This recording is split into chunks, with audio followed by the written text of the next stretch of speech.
Good morning to all of you. Today, let me welcome you to the CMA webinar on Sri Lankan economy, challenges and prospects. We have our keynote speaker, Dr. Chandana Tamarasekara, who is the Director Economic Research of the Central Bank of Sri Lanka. We have our Vice President, CMA Sri Lanka, Mr. Hennaik Bandara, our council members, Mr. Ruchira Pereira, and our CEO, Mr. Samita Naranguda, the other council members, our members and ladies and gentlemen. As you are aware, the Institute of Certified Management Accountants are conducting this seminar today because of the special interest that is there on the economy and also considering the pandemic situation that is currently there in the country and also globally.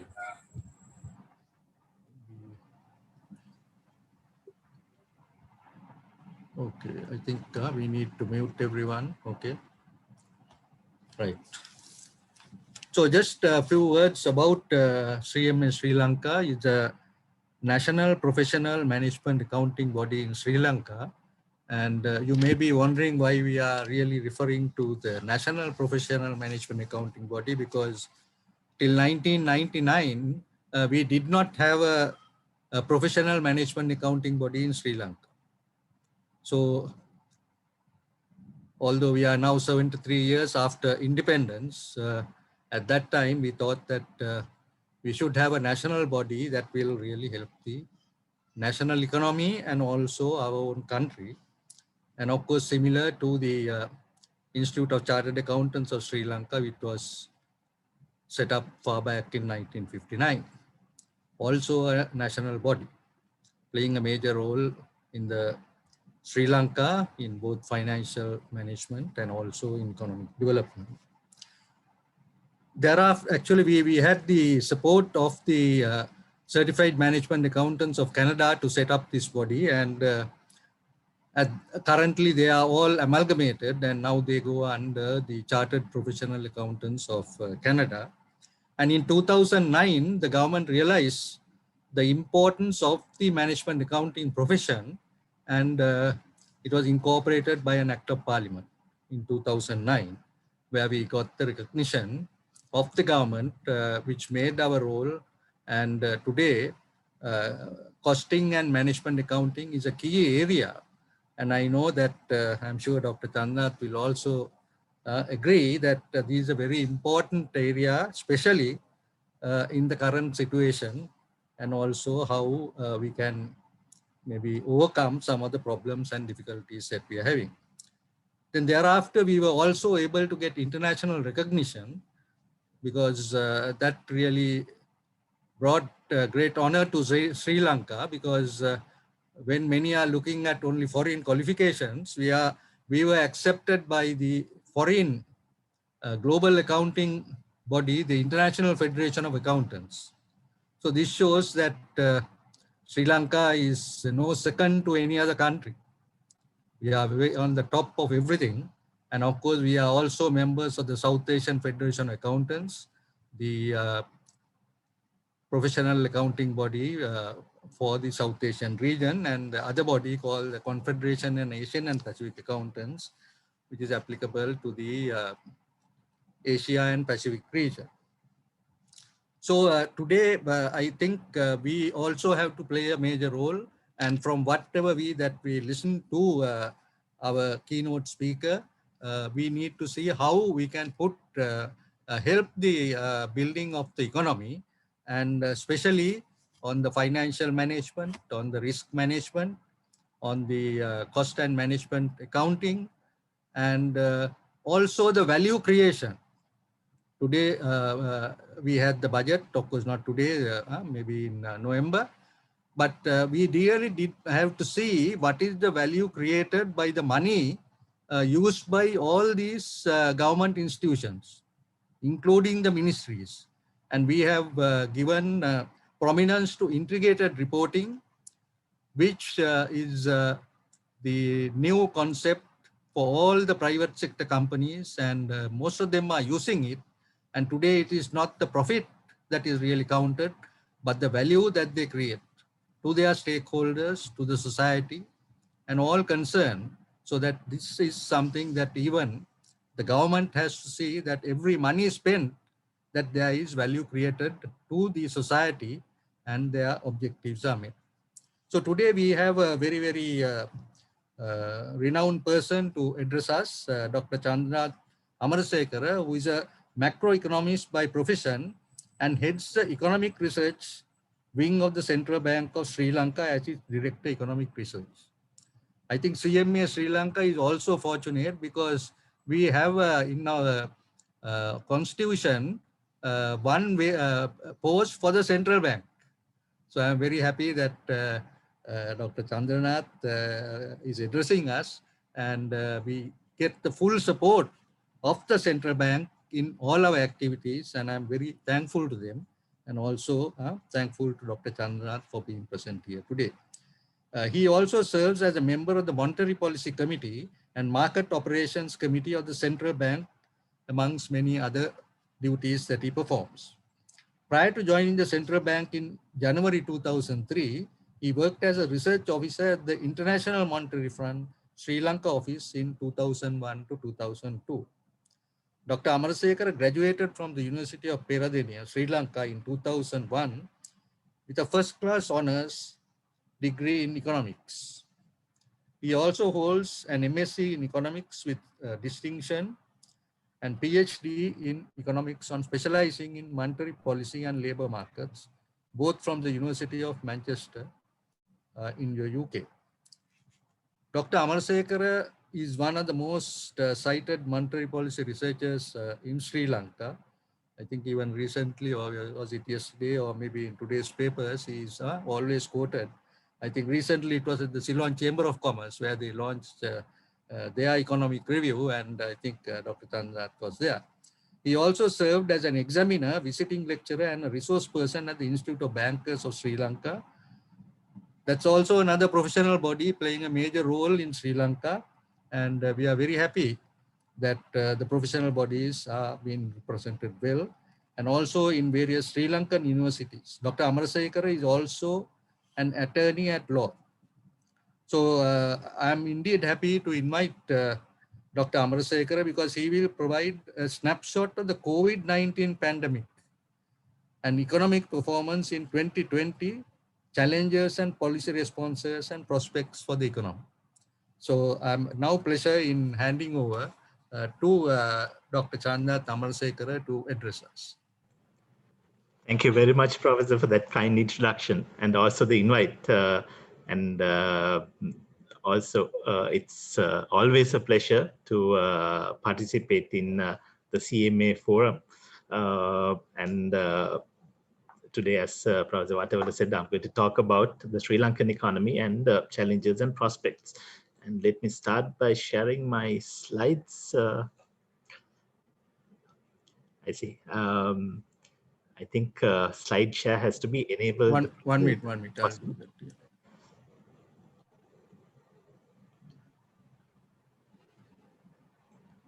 Right, fine. Thank you.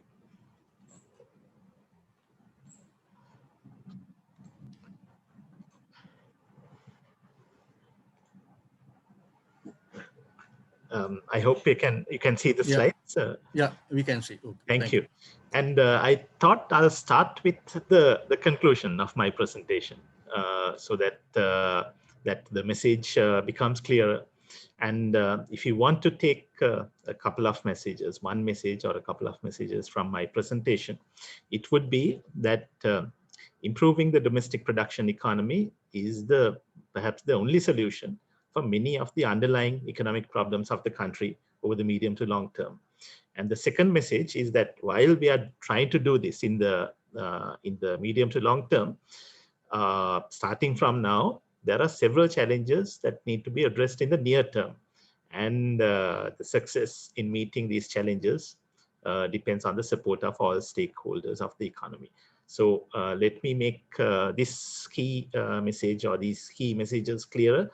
before I start, and let me take you through what's going on in the Sri Lankan economy at the moment and the challenges that we are facing, and also the prospects that we have as a nation and a country. So if I start with the government's policy framework, this was announced at the end of 2019, and this was also announced at the beginning of the parliament in January 2020. The several macroeconomic targets were set for the medium term, and those macroeconomic targets included achieving an average growth rate of 6.5% or higher, and reaching per capita income of $6,500 from the below $4,000 that we are seeing at present, and maintaining the unemployment rate at less than 4%, maintaining the inflation below 5%, maintaining the budget deficit below 4% of GDP, and introducing a single-digit rate of interest, and maintaining a stable exchange rate. Those were the targets. Those are the targets for the medium term, and these were announced at the end of 2019. And let's see what happened since then. And we all know, because of COVID, the entire global economy was severely affected in an unprecedented manner. And if you look at the numbers, globally, there are more than 106 million cases cumulatively of COVID, with more than 2.3 million deaths. And in Sri Lanka, in a way, we are lucky that the total cases have been limited to 70,000, and only 365 recorded thus far. And as we know, there was a first wave and then a second wave, and countries are talking about multiple waves. And so it is essential, and the silver lining is that we have vaccines being produced, and the entire the world being vaccinated, and that is providing us some hope about the future. So with this happening, all over the world, the fiscal policymakers as well as monetary policymakers, or the central banks, they started reacting to this pandemic to minimize the economic impact. So from the central bank's perspective, what we have seen is, if you take the year 2020 in an unprecedented manner, there have been 417 monetary policy decisions all over the world to ease the monetary policy stance of almost all countries. And that's compared to 182 decisions to relax monetary policy in the previous year. And thus far also, with the almost all countries are maintaining the low interest rate regimes and pumping liquidity to the economy, to each of their economies, to ensure that the economic recovery takes place.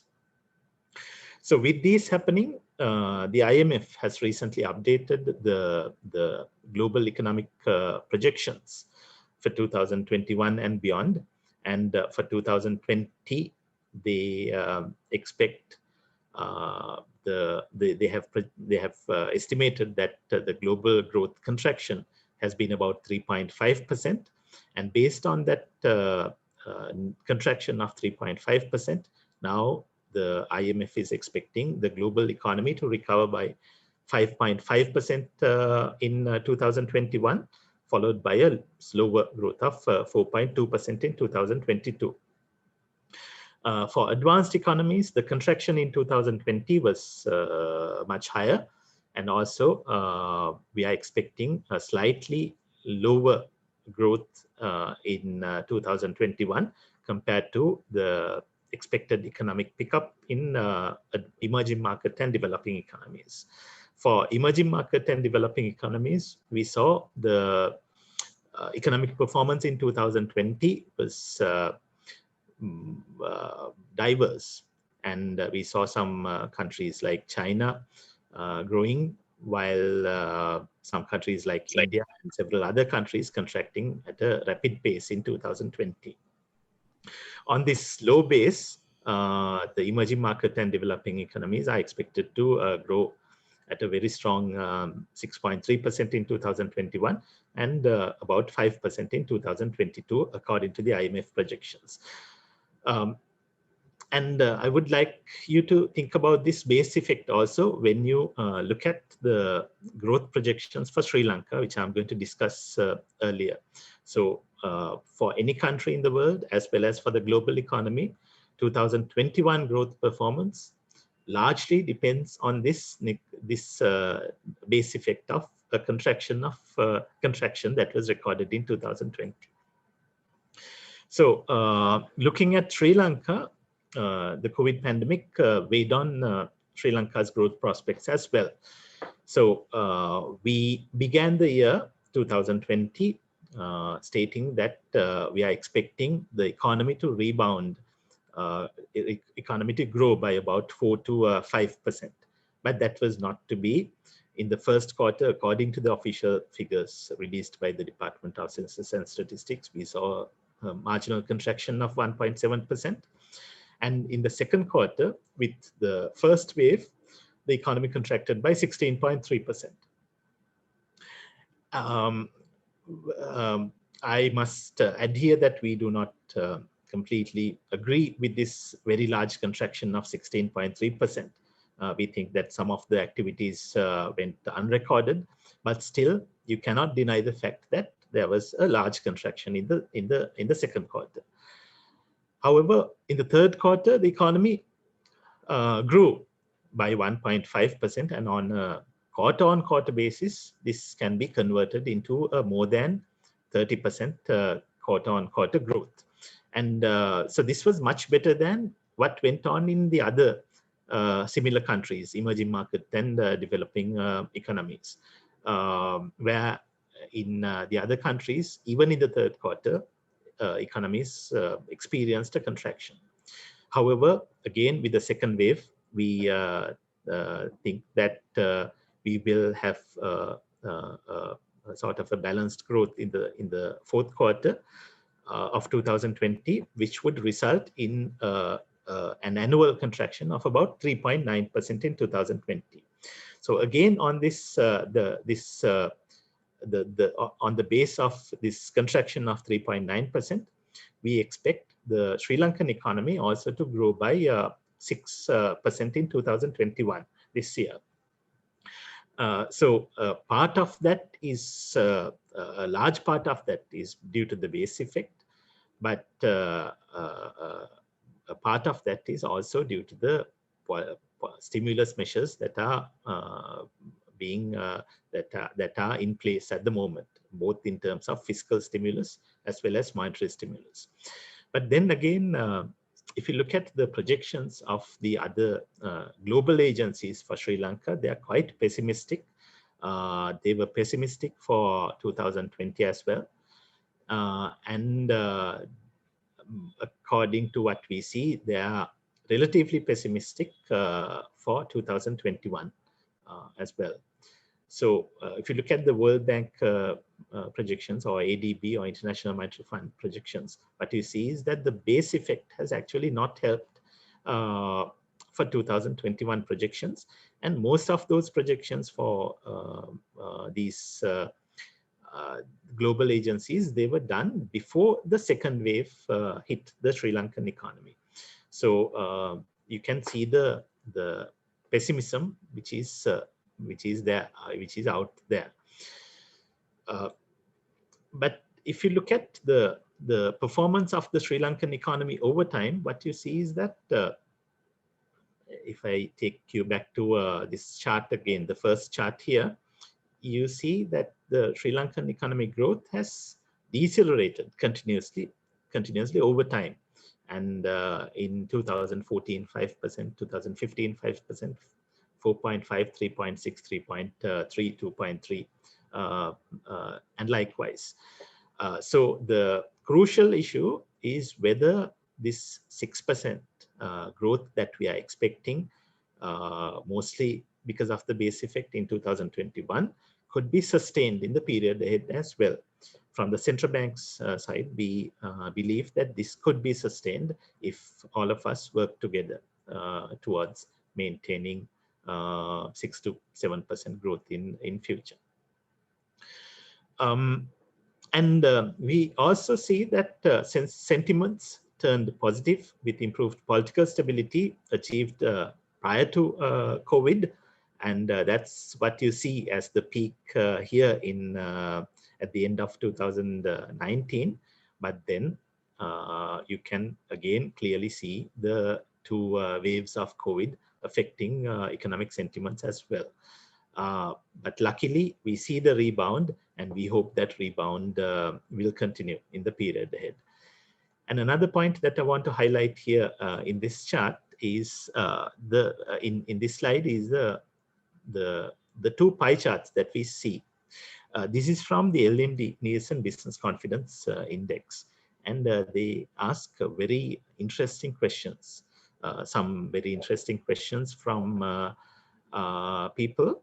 And look at those two questions that are asked. The first one is, when you look at the pie charts, the first question is, you expect the economy in the next 12 months to stay the same, get worse, improve.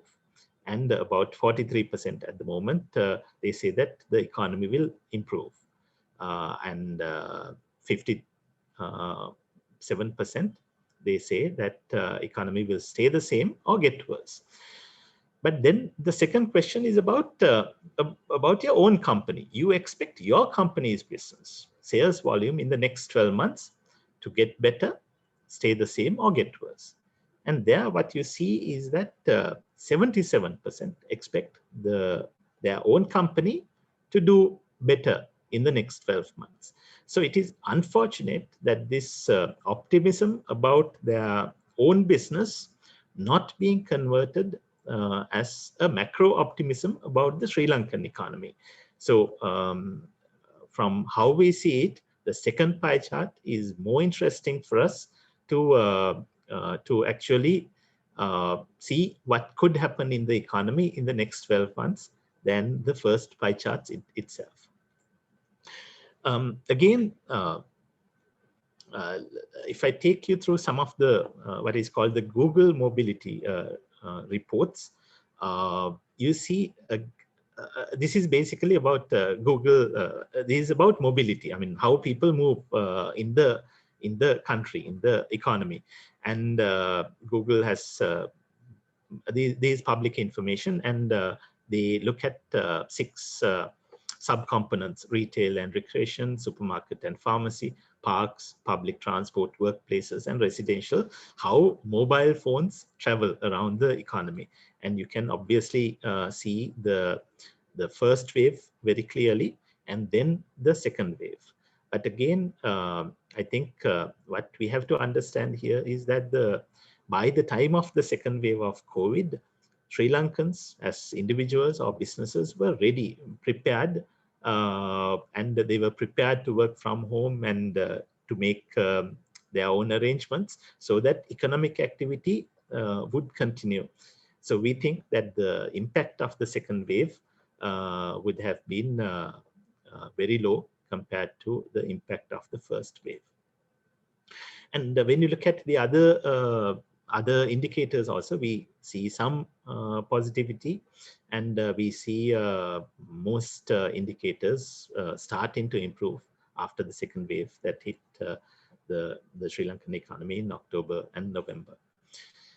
And this positivism is also shown when you look at the Purchasing Managers Index for manufacturing as well as services, and in the stock market also. We saw the indices improving, although there have been some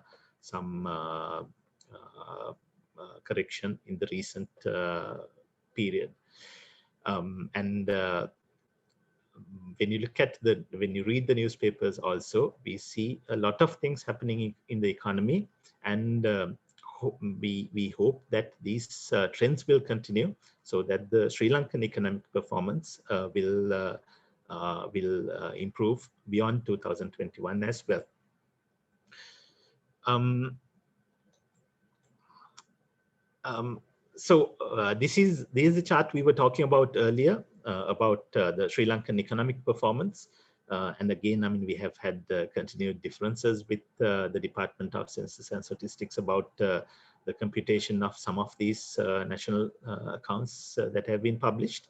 But the bottom line is that when you look at the Sri Lankan economic performance, you cannot really say that either the industry sector or the services sector or even the agriculture sector has performed well in the recent past. It is essential for each of those sectors to do better than what we are doing now, and the domestic production economy to kick off starting from now. We saw some indicators of this starting to happen in 2020, but we need the entire economy to push for this improvement in domestic production economy.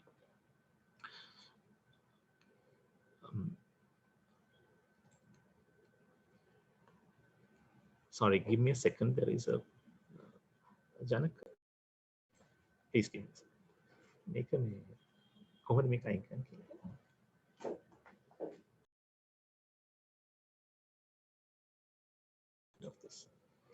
Sorry about this. Thank you. Okay, so let me move on to the external sector of the economy. And when you look at the external sector, what you see is that, again, the two waves are very clear. During March, April, May, the export performance of Sri Lanka reached a rock bottom. And then again, in October, November, also we saw something similar, but not to the same extent. But apart from those COVID-affected months, we have seen the economy, the exports rebounding very strongly. And there were several months in 2020 where the export performance reached $1 billion monthly, $1 billion. And if we have an export performance of $1 billion a month, that averages to about $12 billion, which is good. And we also saw several export sectors recording a positive growth in spite of these difficulties that we saw in 2020. If you take made up textile articles like face masks, plastics and articles, food, beverages and tobacco, coconut related products, minor agricultural products, natural rubber, all those have shown a positive growth compared to the previous year during the year. Although the numbers could be very small, it is encouraging to see at least some of those sectors doing better than in 2019. And in 2020, we also had to compress imports because we knew that the year is going to be difficult and our access to global financial markets was limited, particularly because of the rating downgrades. And because of that, the government and the central bank introduced several measures to compress imports. And also this import compression and low fuel prices helped the trade deficit of the country to contract in 2020. So compared to the trade deficit of $8 billion in 2019, the trade deficit in 2020 came down to $6 billion, 2 billion saving through the trade deficit. And if you look at the saving through imports alone in 2020, it was 3.9 billion, almost $4 billion. And I will remind this again towards the end of my presentation, that Sri Lanka's annual debt service payments itself is around 4 to 4.5 billion. So through imports alone, import compression alone, we saved about 4 billion in 2020. And And we also saw services exports being impacted severely because of COVID, particularly because of the impact on tourism. There was a huge reduction in services exports in 2020. And in Sri Lanka in 2019 also, we experienced something similar with tourism being affected by the Easter Sunday attacks. Looking at workers' remittances, I'm still talking about inflows and outflows, movements to the current account, external current account of the country. And looking at workers' remittances, we expected workers' remittances to decline in 2020. And this was the expectation expressed by all the global agencies as well. But still, we saw workers' remittances actually increasing by 5.8% year on year in 2020.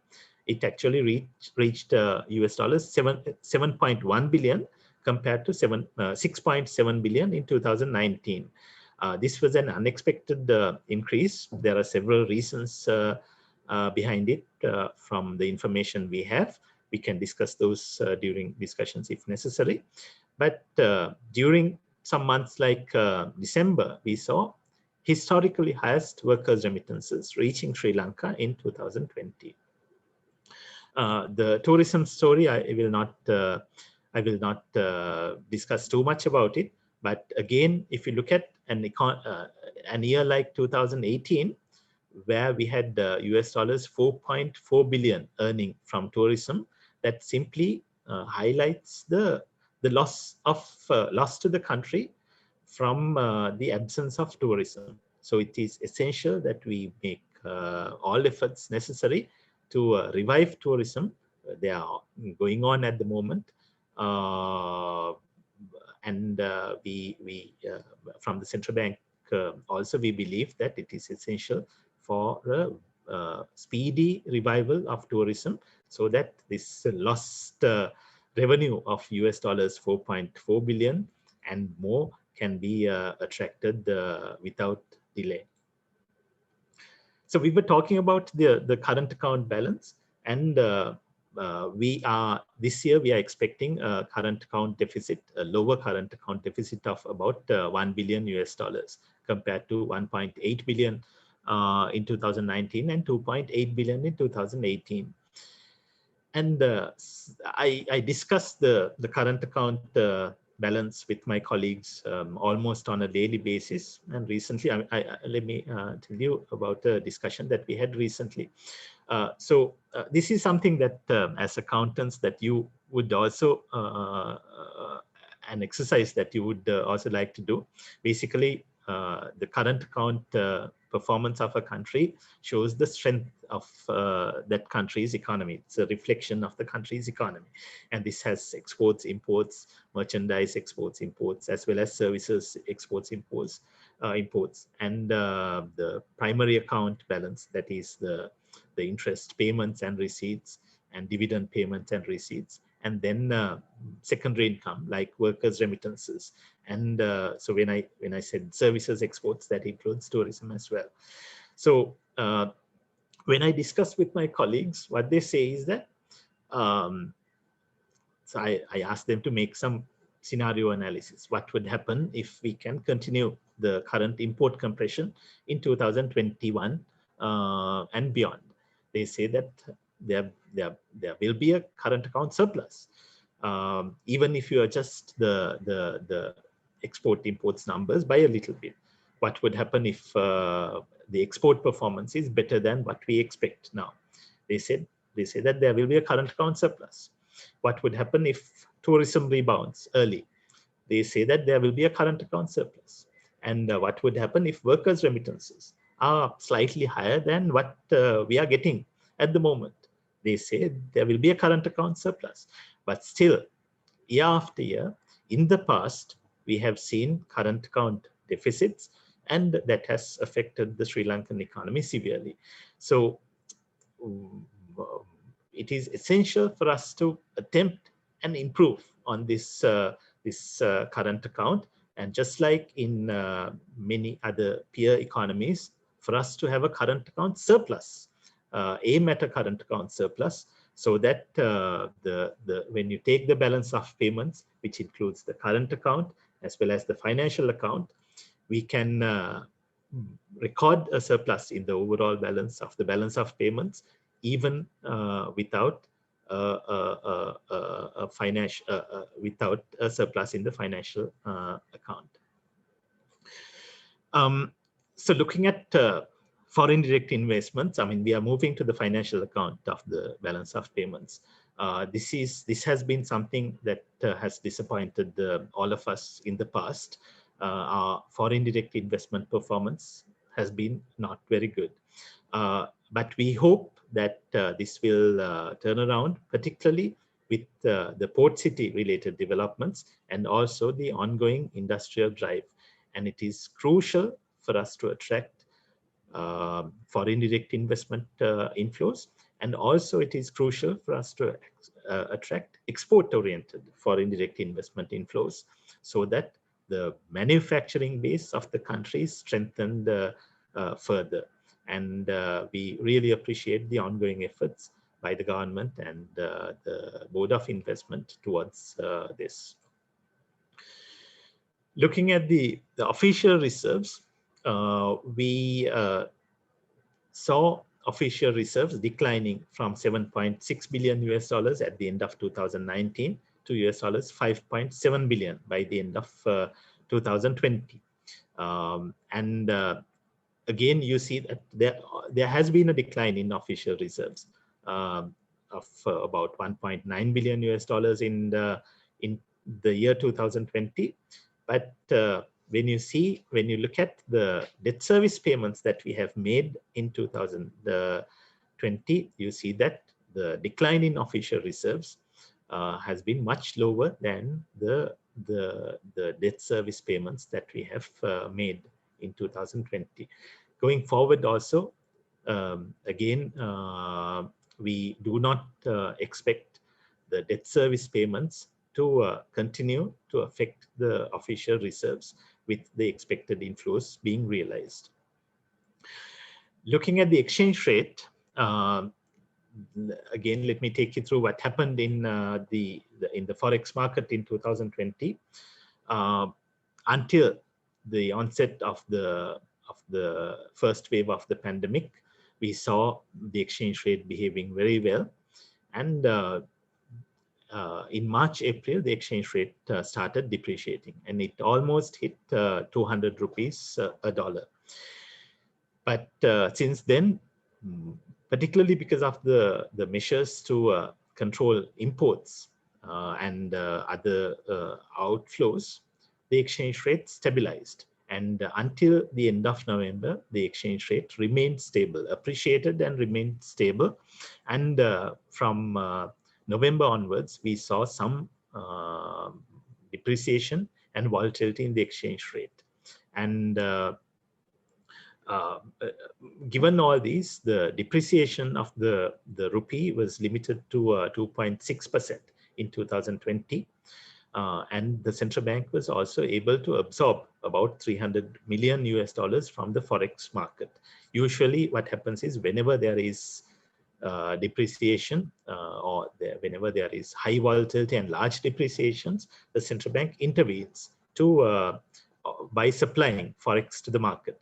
But in 2020, we did not see that. On a net basis, the central bank actually purchased forex from the market.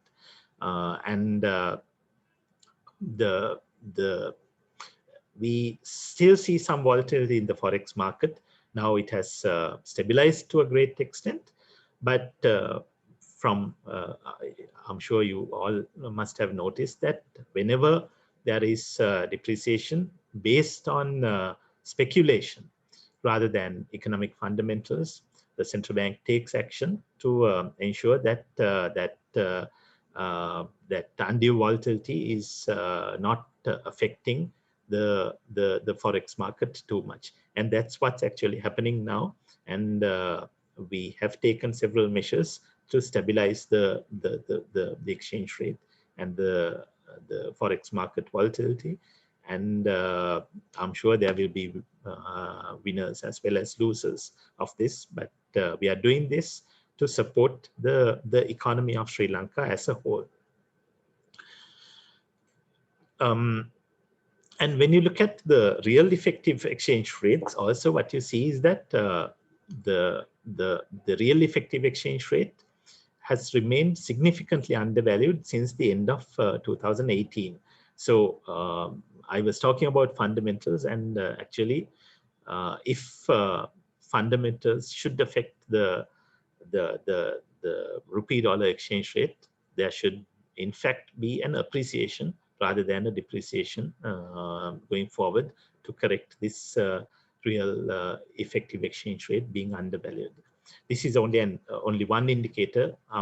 Simply I'm not saying that this should be the sole indicator for the movement of the exchange rate. Because we are in the external sector, we are discussing the external sector. Let me also highlight a couple of things that really matter. If I told you about the possible and expected improvement in the current account, and it is essential for us to have an improvement in exports to have a better current account performance.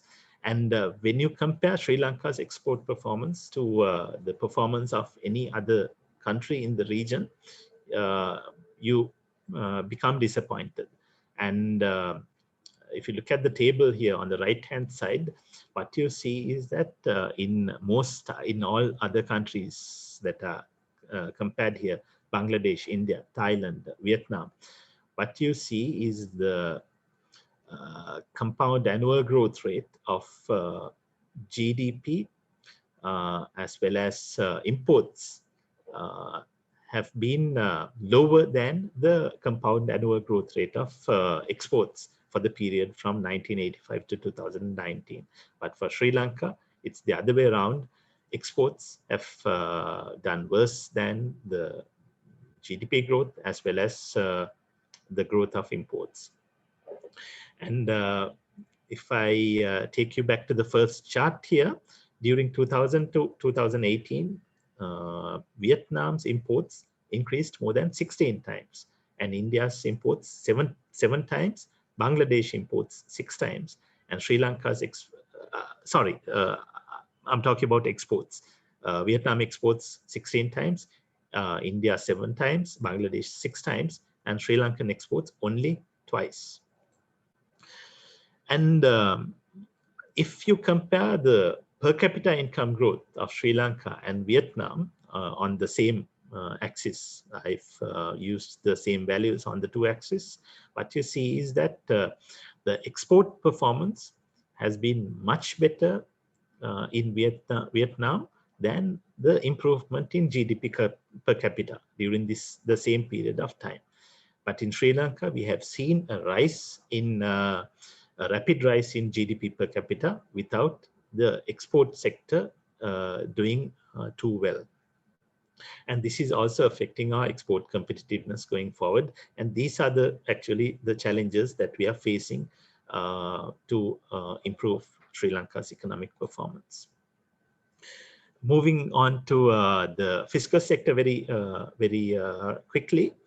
The budget deficit, as we all know, has expanded, mainly reflecting the impact of the pandemic.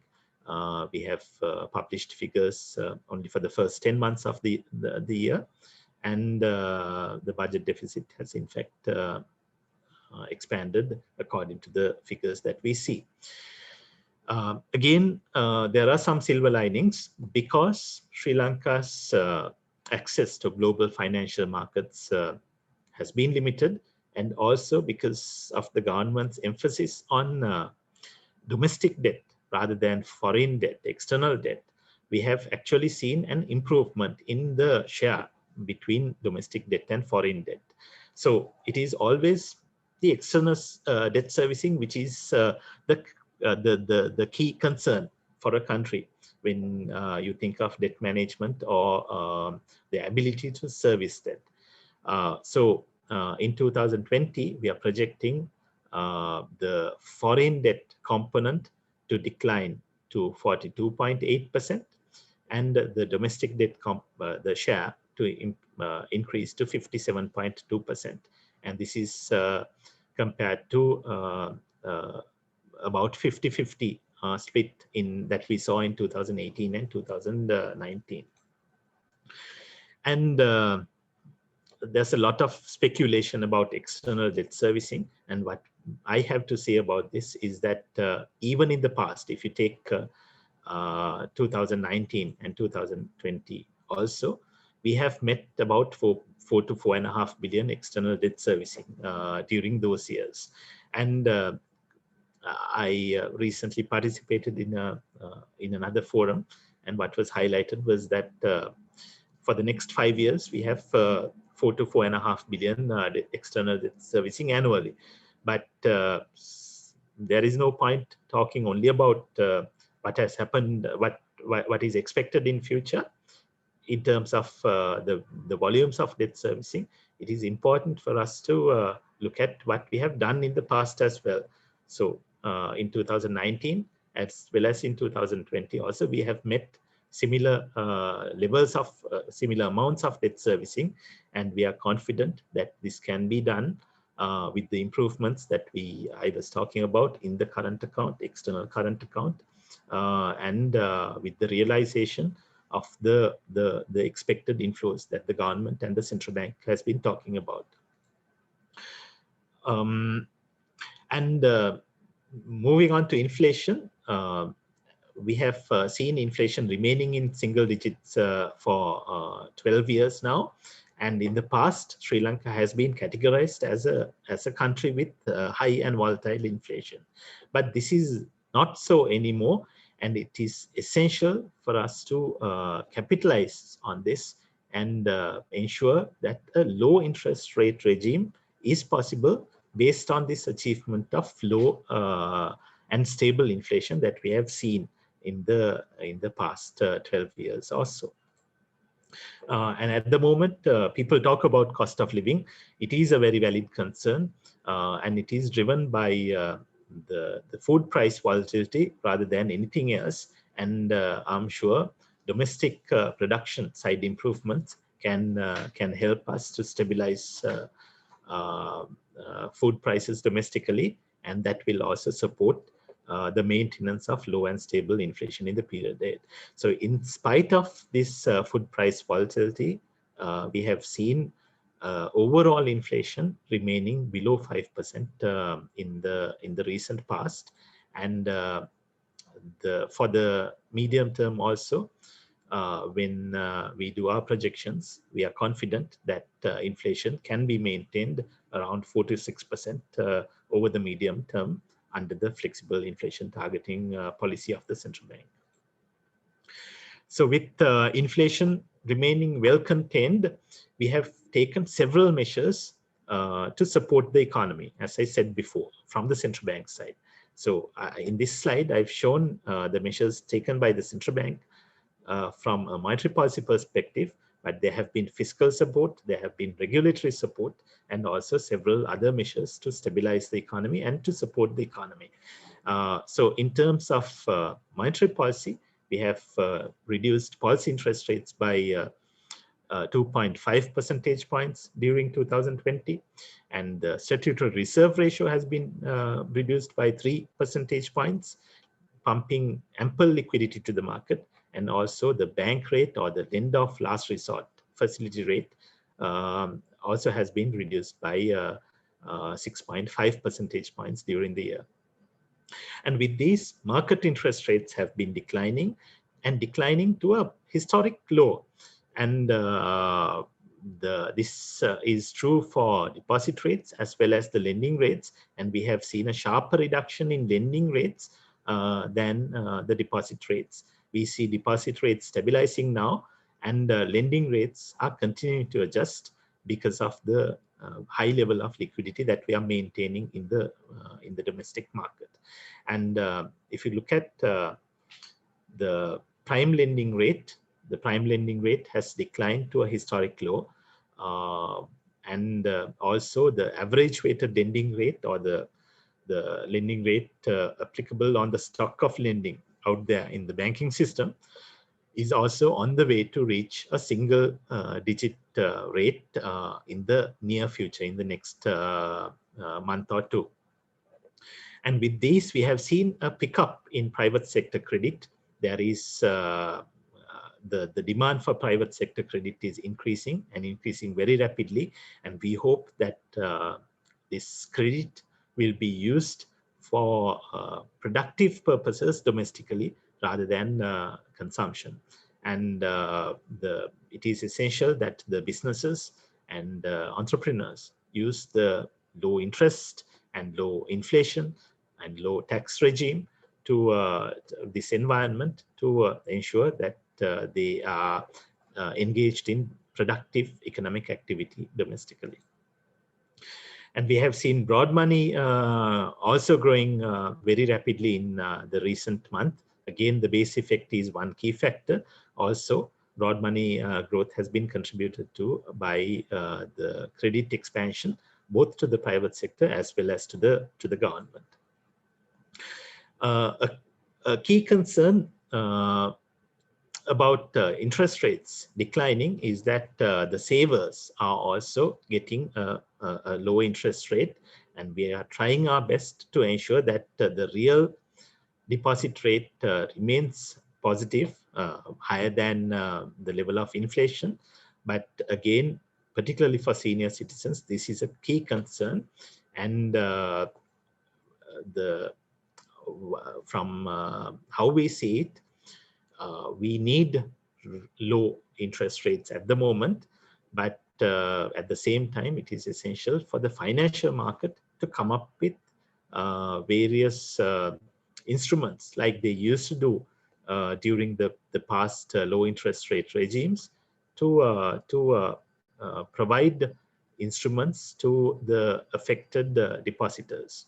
And particularly for senior citizens, I think it is essential for the financial sector to start introducing schemes such as annuity schemes as they tried to do in the past. And because we are not going to see a high interest rate regime, at least in the near future, we think that it is time for financial sector to act on this starting now. So overall, the government's economic agenda is being implemented to address economy's long-term vulnerabilities, and there is a lot of emphasis on developing the domestic production economy, as we discussed earlier, trying to promote merchandise exports, promote services exports, promoting import competing industries, and promoting micro, small, and medium-scale enterprises. And at the same time, low tax regime is maintained, low interest rate regime is maintained, low and stable inflation is out there, and the government and the central bank is attempting their best to maintain the exchange rate stability and also reduce reliance on foreign debt creating sources to finance the fiscal deficit.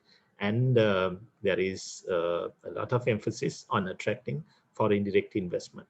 So with all these, I must also, before I conclude, I must also add that there is perhaps a notable shift in the policy mix that the government is using. So what is drawn here is what is generally called as the Impossible Trinity. So if you try to achieve high degree of openness in the economy, monetary policy independence, and stable exchange rate, the theoretical argument that is that you will fail. So in the past, we have tried to maintain or move towards high degree of openness, but we have had to sacrifice the exchange rate stability or monetary policy independence. So when I say monetary policy independence here, it is the ability of the central bank or Sri Lanka to maintain domestic interest rates at the desired level without thinking of global interest rates. So at times we have seen that this has not been possible, but again, at times we have seen that maintaining exchange rate stability has not been possible. but something that that has not been touched too much in the recent past, at least, is this high degree of openness. But now we see that there is desire to maintain a stable exchange rate and also maintain monetary policy independence, so that monetary policy or low interest rates can support the domestic economy. But that has been the government and the central bank is trying to do this with by compromising on high degree of openness. So as we know, the restrictions on imports, that is a necessary evil, and those kind of restrictions have been essential for us to maintain and support the domestic economy while while maintaining a stable exchange rate, so that the domestic production sectors could perform better than what how they used to in the past. So with that, let me stop, and I will be happy to take any of your questions, Professor. Once again, thank you very much for inviting me.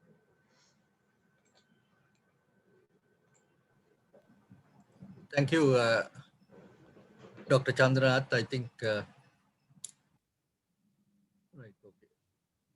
Thank you. You really went through the full details, and I think there are very, very many questions that have come up. So we will try to deal with some of them. One thing that really struck us is the current account deficit, which is also troubling us because we are having to repay the loans that are there. Because I'm sure most of them who are in the financial field will know that they must always have a surplus, and otherwise they will get into more and more debt. Do you have any way how we can see how we can overcome this debt situation? So I think, as I said at the very beginning of the presentation, we have to think of the medium to long term as well as the near term. I think the debt situation is a problem that it's two-pronged. So in the medium to long term, there is no other way than to improve our foreign earnings. So that has to happen through the improvement in exports, probable reduction in imports, and the improvement in workers' remittances, improvement in tourism, improvement in ITBPO earnings. So that there has to be a current account surplus for us, or maintain a marginal deficit in the current account on a sustainable basis. And that's the only way out of this debt problem that we are talking about in the long term. There is no other way out. And to support the current account surplus, we think that the foreign direct investment inflows should also flow in, rather than the debt-creating inflows that we have seen in the recent past, in the past several years, actually. So that's the only way out in the medium to long term. And for the near term, it is essential for us to have those restrictions that we have been talking about.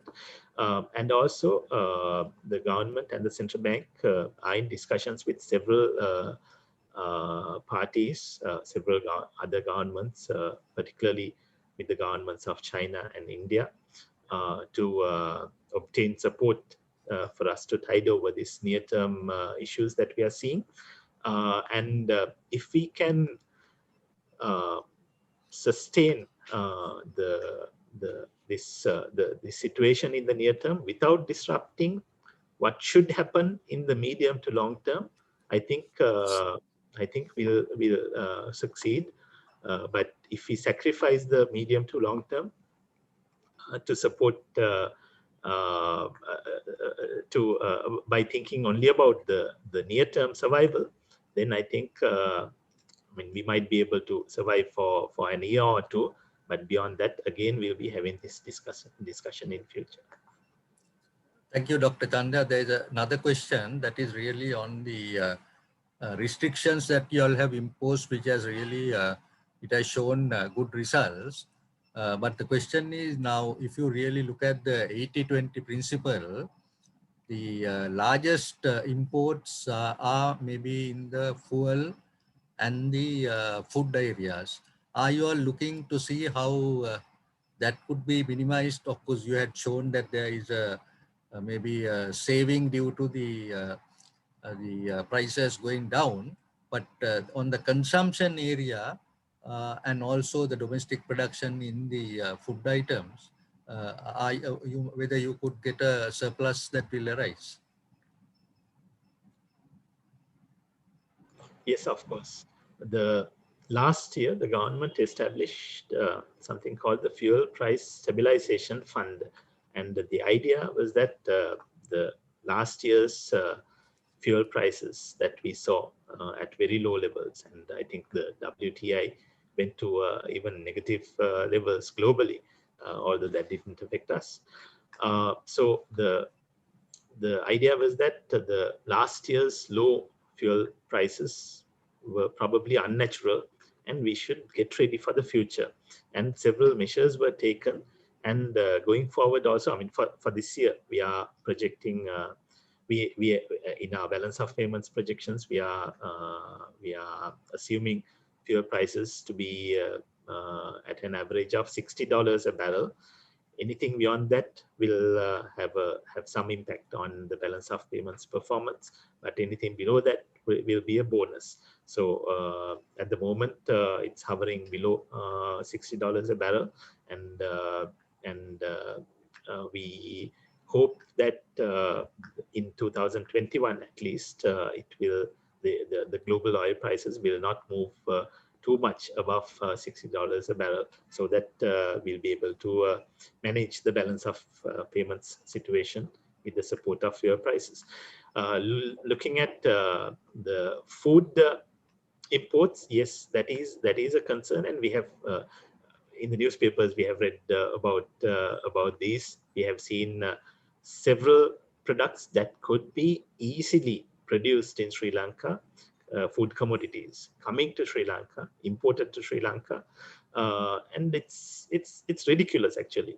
So this has to be corrected, and luckily I think because of the unpopular, perhaps unpopular measures that the government has taken to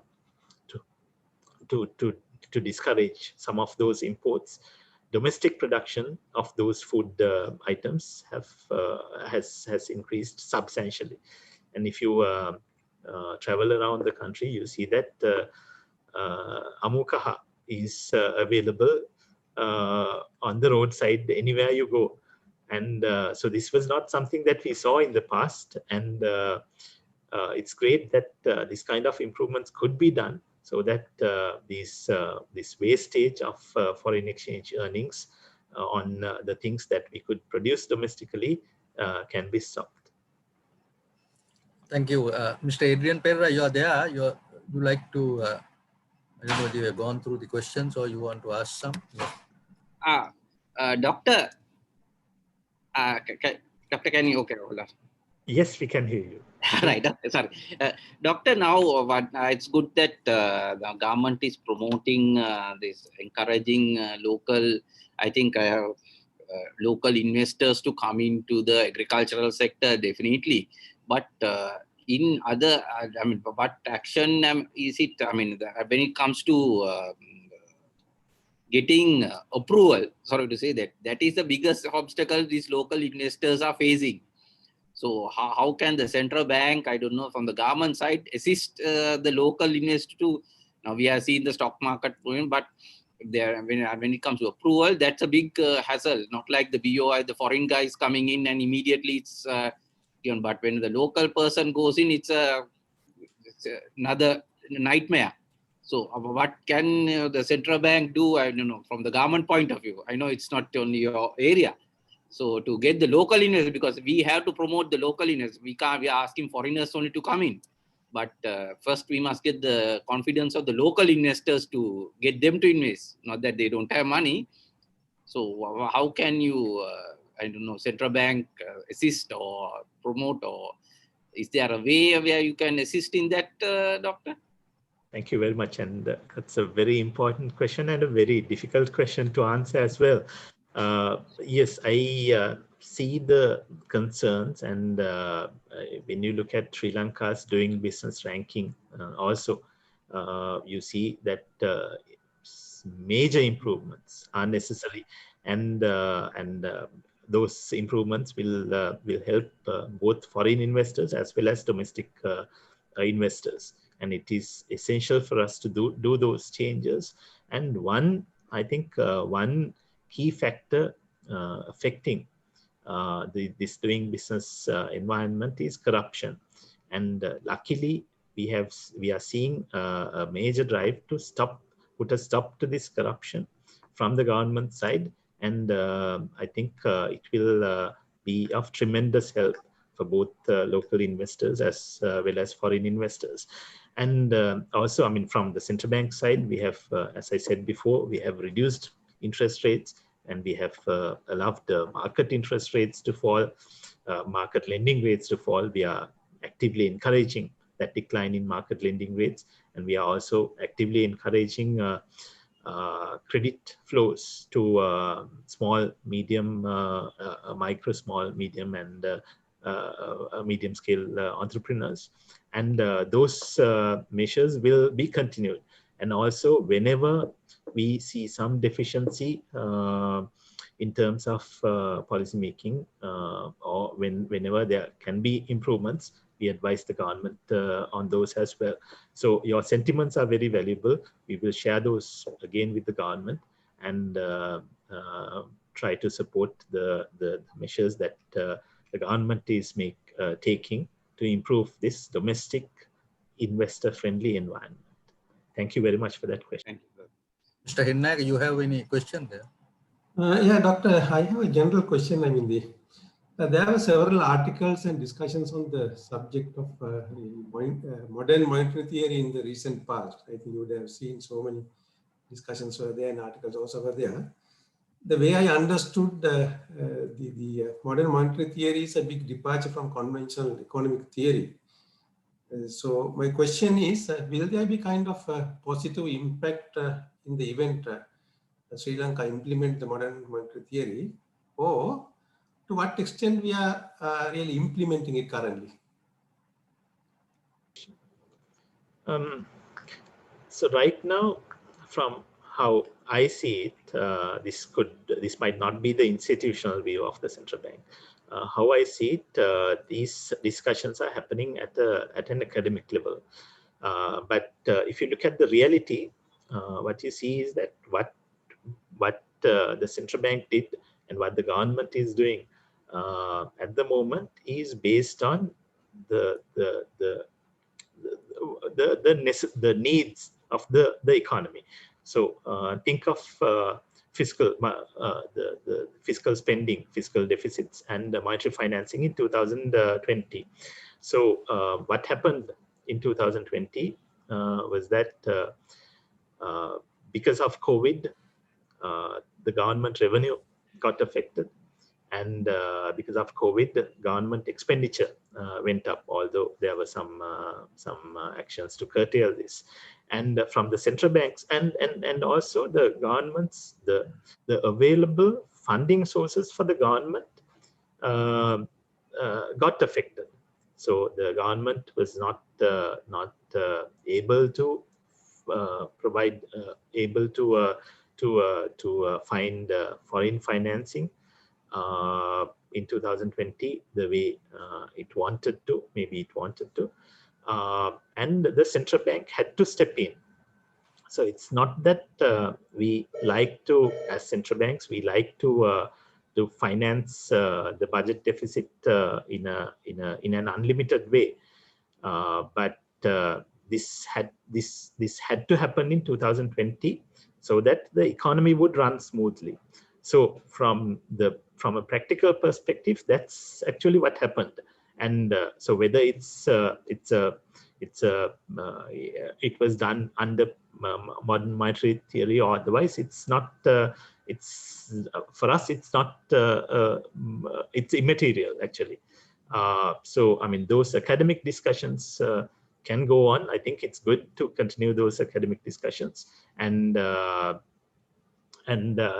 sure there are several things to learn from this kind of alternative thinking. As I showed you the graph of Impossible Trinity, it's not just one combination that is available out there. So rather than sticking to just one combination, I mean, these are difficult times, and it's good for the economy, the people, the academia, and the policymakers to discuss and debate over these. And that's how I see it. Thank you. Thank you. Thank you, Chandra. I think Mr. Uchiraperra is there, or right, I can't see him. Okay, there are a few questions. One is on the depreciation of currency. What they're really asking is whether this will be stabilized, and whether people can expect that the currency would be stable over a period of time. Thank you, Professor. About the exchange rate, usually central banks do not speculate on the exchange rate, and we do not say whether the rupee will appreciate or depreciate. We can only look at the available indicators, and one of those indicators was what I showed earlier, the real effective exchange rate indices, which shows that and they show that the currency is actually undervalued. If that is the case, the currency should appreciate. But again, from practice, what we know is that the currency movements, exchange rate appreciation or depreciation, depends on market fundamentals as well as speculation. And there is something called self-fulfilling when it comes to the exchange rate movements or any other variable in the economy. So if all the people think that the exchange rate will depreciate, it will depreciate. I mean, we will take all the measures necessary to prevent that kind of volatility and speculation. But that's what's happening. So I mean, if all the people think that it will depreciate, then exporters will not convert forex, importers will forward book, and that will result in an automatic depreciation. And if all the people think that it will appreciate, because then exporters will convert very quickly the forex that they have earned, and importers will not forward book. So this is something that we call self-fulfilling, and that's why we think that the people in the economy should not speculate too much about the exchange rate. They should simply do their businesses rather than making the exchange rate speculation their business. Also, if I take one more second, in 2020 April also, I showed in a graph that the exchange rate hit almost 200 rupees, and since then there was a sharp appreciation, and it stabilized. So that kind of fluctuations is quite possible anytime. Thank you. Thank you. There is connected with that, there is another question. That is a low interest rate, whether it can be maintained over a certain period, and whether it will continue.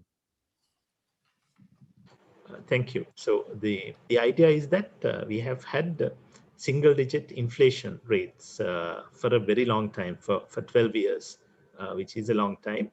And the benefit of that low inflation regime should be passed on to the economy.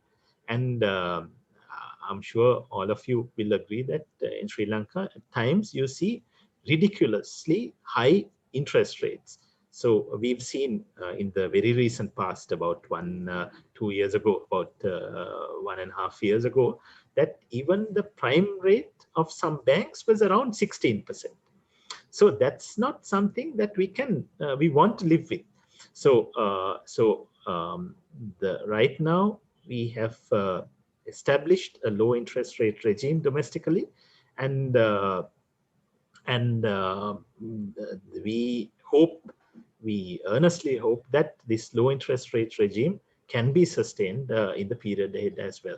And our expectation at the moment is that, because we are confident about maintaining inflation between 4 to 6%, based on that, interest rates should also be single digits, and the single digit interest rate regime should continue in the period ahead as well. In the past, when we had the low interest rate, whenever we had low interest rate regimes, one issue was that there were leakages from the economy in terms of imports or other types of outflows. So because of the measures that we have been that are in place, particularly in terms of imports and outward investment, we do not see uh, that kind of leakages affecting the maintenance of the low interest rate regime locally. There is a question on the state sector losses. Now, as financial and professional accountants, one of the biggest questions is the setting of prices. Now, if you take the Ceylon Electricity Board, their prices are not set by the CEB, but by the government. So what normally one would expect is that if someone else is controlling this price, then that maybe if the government is doing that, they should give a subsidy, which should be worked out so that one could then determine whether the organization is running at a profit or loss. But now what has happened is their profitability cannot be judged as a result of this inaccurate accounting system. Do you have any comment on that, Dr. Khan?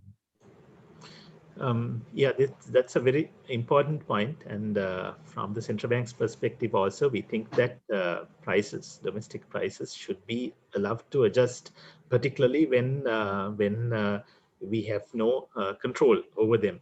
So domestic fuel prices, as well as energy prices, because we are so dependent on imported energy, should be allowed to adjust in line with the global prices and the cost of production.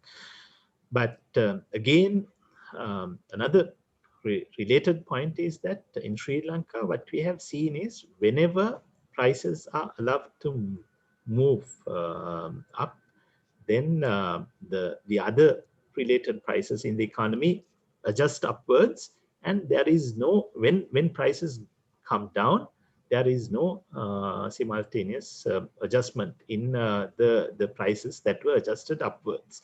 So that is disturbing, and because of that, we think that there should be some attempts to stabilize domestic prices, rather than allowing each and every increase or decrease in the global market or in cost of production affecting the state sector pricing on a day-to-day basis.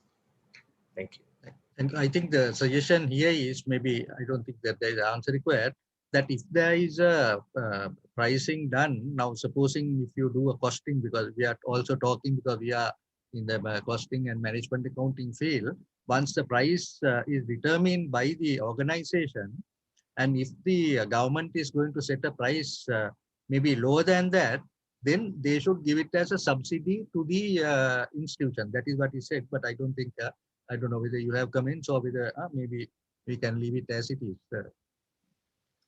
The other one is on foreign direct investment in manufacturing industries. Now, what we have really found is that currently the foreign direct investment, or a lot of the projects approved by the BOI are in infrastructure, maybe apartments and others, but not on maybe the manufacturing area. Now, since domestic manufacturing and export industries are two areas that we need to promote to assist our balance of payments. Do you see any sort of action that we are taking regarding that? Yeah, absolutely right. So in the recent past, whenever there has been an uptick in FDI numbers, as you rightly pointed out, those have been to services related industries. I mean, the communication sector, the hotel sector, and infrastructure related projects have attracted a lot of FDIs in the past. And as you correctly said, going forward, it is crucial that the future FDIs are attracted towards supporting the manufacturing sector locally. And so in this regard, I think it is the attempts are already out there. The establishment of and improvement of the domestic industrial parks and related developments, and several other agencies are involved in developing these sectors, and the establishment, development, and marketing of those industrial parks is crucial for us to attract this kind of manufacturing. And also, if the approval processes are streamlined further, it will help this kind of manufacturing industries to FDI to come in. At the same time, I think the local market is probably not enough for a manufacturing type FDI to come in and establish itself here. And because of that, it is crucial for us to improve on our trade ties with the other countries. So only if Sri Lanka has access to other markets, the large-scale manufacturing industries will be established in Sri Lanka. And I'm sure the ongoing efforts will help these to be realized in the period ahead. Yeah. Other one is on the small and medium sector. I think central bank and the commercial banks have done quite a lot on the financial backing that they have given. But the most important thing is our exports in the SME sector is just a meager 5%, where most of the other countries are, it's about 20 to 25%. Have you all given any thought to maybe to increase the exports of the SME sectors maybe to about 20-25%? That's another very valid question, because even if you take a country like Japan or any other East Asian or Southeast Asian country, the SME sector is an extremely important component of their economies as well. So we should do whatever it takes to support this sector, and also for them to graduate from the SME level to beyond that.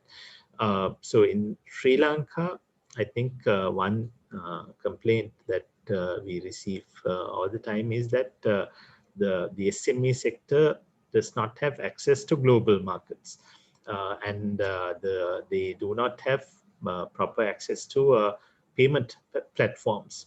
And those are being looked at very on an urgent basis by the relevant departments at the central bank. And we hope, I think Governor also mentioned these developments during his roadmap speech and at the press conferences. And we hope that those bottlenecks that are faced by SMEs, particularly with regard to the payment platforms, will be addressed very soon. Thank you. Actually, we also have made some suggestions because we have the SME committee that is to set up export houses to help the SME sector. We've already given the proposal to the Export Development Board, and I think that will also help to get the markets and also the quality and goods to be delivered on time. So that's one thing that we are doing. Certainly, if we can get the support of central bank also, that would be greatly appreciated. There is one on this foreign direct investment, whether now we were talking of exports, are they going to permit foreign direct investment for local market? Now that's something, because if we are not now having restrictions on imports, but if they bring FDI and start local production, that will affect the local market. Is there any sort of restrictions that would be placed for FDI for local market, which was not the policy earlier? Earlier, it was only for exports. I'm sorry, I do not have much knowledge on this. So if I can. Yeah, no, actually what we said is now FDI, now we have our local manufacturers, but supposing if we tell a foreigner, you come and bring the money and you set up a factory here for the local market, then the local industries will get affected. That's what I think they are saying. Of course. But I think the whole idea of attracting FDIs and providing them, the relief, the relief package is for them to come in. Part of that could, of course, go to the local market, but a large part of that should be export oriented, and because FDIs will eventually result in funds being repatriated abroad as well as dividends or otherwise. So the target should be the export market. I see no hindrance in a part of that production reaching the local market, but I'm not very familiar with the BOI regulations on these. Yeah, normally it was maybe 10 to 20% maximum, yes, correct. But recently it has been changed. I think that's what has happened, but maybe we need to take it up separately. Then there is a question on the tax policy, and also these recent tax changes that took place, which really reduced the taxes, whether they are really a burden on the government because their income has gone down, and whether we are really going on that, because we have said we will not change the tax policies, and if so, how we are going to meet the deficit that has been incurred by these reductions. Of course, it is a burden on the government to reduce taxes, and but this has been done to support the revival of the Sri Lankan economy. And that's why I said that the Sri Lankan businesses and entrepreneurs should make use of this golden opportunity. And we see a combination of low taxes, low interest rate, low inflation, and so on. So there is an opportunity out here, and the domestic productive production sectors should make use of this opportunity to improve on their performance. And the idea of the government is that when this happens, then the tax revenue in absolute numbers will increase, because the domestic entrepreneurs are also doing well, and also the government is of the view that strengthening revenue administration. We know that there are leakages there, and people in Sri Lanka, they love not to pay taxes, and if this can be improved, then that will also support the tax to GDP ratio, support to improve the tax to GDP ratio going forward. So rather than raising the tax rates and allowing the domestic production economy, the domestic economy to do well, the idea is that there should be a natural increase in tax revenue rather than a forced increase in tax revenue. Thank you. I think this will be the final question, although there are very many more. I think our time is up. Actually, we should have finished. But that is really on unemployment and the lack of skills. Now, this is really something that is really worrying the country. Now, even people, the jobs are available, but the skills are not there. Then even FDI is also connected with it, because when they want to come and maybe start a big industry now. If you even take the IT field, they may not have the sufficient numbers that are available. Now, which I think really needs to be addressed as early as possible. What are the any measures that maybe that you from the central bank area and from the economic point of view that should be taken in order to maybe solve this problem as early as possible? Yes, there is a serious issue in the labor market, and again, we think that the flexibility in the labor market is not there. So when I say flexibility, let me, if I try to explain it, starting with essentially, I mean, people are still looking for good jobs compared to, I mean, the what is called the bad jobs, the good jobs, bad jobs argument. And when people say good jobs, still people look at the public sector employment as the good job rather than anything else. I'm sorry, there is an announcement here. Yeah, you can listen to it. Yeah, no problem. Sorry. Or if you can, if there's one more question, then I can take both questions at the same time. Yeah, no, we finish with this and there is a short vote of thanks. So that's all that you want us to finish off, or you have something to say? I think there's a disturbance here on my side. Right. We Okay. can, if we can, Professor, we'll finish. And that's a very good question about the labor market. And we think there should be flexibility in the labor market that should start with the public sector employment. I think the attraction of the public sector employment is because of the availability of pensions only for public sector employees, and we are encouraged to see the in the budget there has been discussions about the contributory pensions for the other sectors. We think that should be done, and there should be a nationwide contributory pension scheme so that everybody is treated equally, and there could be flexibility, and there could be movement of people from public sector and private sector employment. So all this will help improve the labor market conditions that we are seeing. Also about upskilling and of the people, that is also essential. And there are efforts out there, and I think the private sector involvement is also essential for those efforts to result in a notable improvement in the labor market conditions. Thank you. Just one more question which I forgot. You know, we, as I said, we have this SME committee, and one of the recommendations that we made, actually this was earlier recommended by the Asian Development Bank also, is to set up a credit guarantee institution.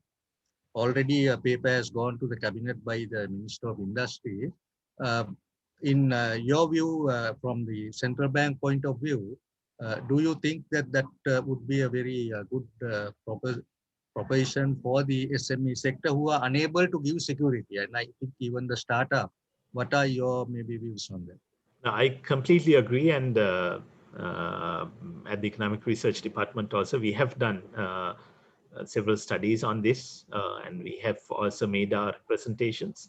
And it is very timely, and I should thank you and CMA for doing this, because as you rightly said, the collateral issue is a serious issue faced by SMEs, and this is very timely, particularly if we are trying to support the SME sector of the country. Establishing a credit guarantee institution is crucial, and we should go beyond the SME schemes that we are introducing on an ad hoc basis towards establishing a full-fledged credit guarantee institution to support the SME sector. Thank you very much. I think that's a very good note to end on, because we are very happy that what we have been doing really where your full support will be there. Plus, maybe we might be coming to you for assistance and that we can get it done. So let me once again thank you for spending, I think we had almost 35 minutes additional, but your presentation where everything was really clarified to everyone, and the questions and answers that were given are also very, very good. So to conclude, I will invite our Vice President, and he's also currently the Vice President of the South Asian Federation of Accountants. That's all we have a grouping in all the accounting bodies in all our South Asian countries. So I will now invite Mr. Hennaka Bandar. Of course, you would have known him. He's also a banker, former General Manager of the National Savings Bank, maybe to give the vote of thanks. Thank you very much. Thank you, Professor. Ladies and gentlemen, as mentioned by our President, Professor Vattabala, Dr. Chandranath is not a stranger to CMA, as he has been helping us, I would say, last 5-6 years on the subject areas he spoke of. So on behalf of CM Sri Lanka, let me thank Dr. Chandranath Amrasekara for his detailed and excellent presentation made to make all participants aware of the economic performance, challenges and policy responses, prospects for the economy, and world economic outlook. Doctor, we appreciate very much for your valuable contribution. Let me also thank our President, Professor Lakshmana Vattabala, who is behind all these webinars, and members of the Council, and all of you, ladies and gentlemen, for your participation. I'm sure that today's webinar would have benefited to all of you to improve your knowledge and understand where we stand in terms of our economy. So once again, let me thank Dr. Chandranath Amrasekara and all of you, ladies and gentlemen. Take care, stay safe. Thank you very much. So thank you very much, Dr. Chandranath, and we'll see you later. Thank you then. Okay, bye. Thanks for all the participants, and we will now close the sessions. Thank you. Thank you, Dr. Again, once again.